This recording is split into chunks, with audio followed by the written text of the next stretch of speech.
अब हम आते हैं मिसयूज ऑफ ऑर्डिनेंस पावर के एक केस के ऊपर। अब यहाँ पे हमको एक रूल याद रखना है कि गवर्नमेंट अनलिमिटेड टाइम्स ऑर्डिनेंस को इशू नहीं कर सकते।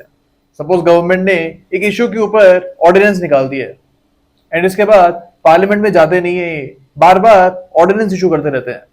6 महीने में जब ऑर्डिनेंस खत्म होती है दोबारा से सेम मैटर के ऊपर ऑर्डिनेंस इशू हो जाती है। अब इन दिस पर्टिकुलर केस हमारे सामने केस आता है जहां पे बोला गया था that continuous reintroduction of ordinance continuous reintroduction of the ordinance is a fraud upon constitution।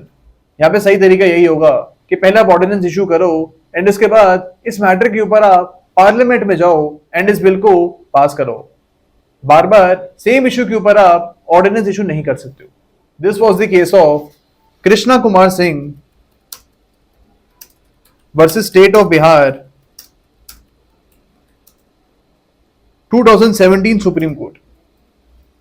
यहाँ पे यही बोला गया था that continuous reintroduction of ordinance is a fraud upon constitution and this can not be done. And अब ये चीज बोली गई थी that the judicial review of ordinance is possible. अब in this particular case the Supreme Court relied upon the judgement of DC Wadhwa versus state of Bihar. तो ये चीज हमको यहाँ पे याद रखनी है that you can not continuously reintroduce the ordinance on the same issue.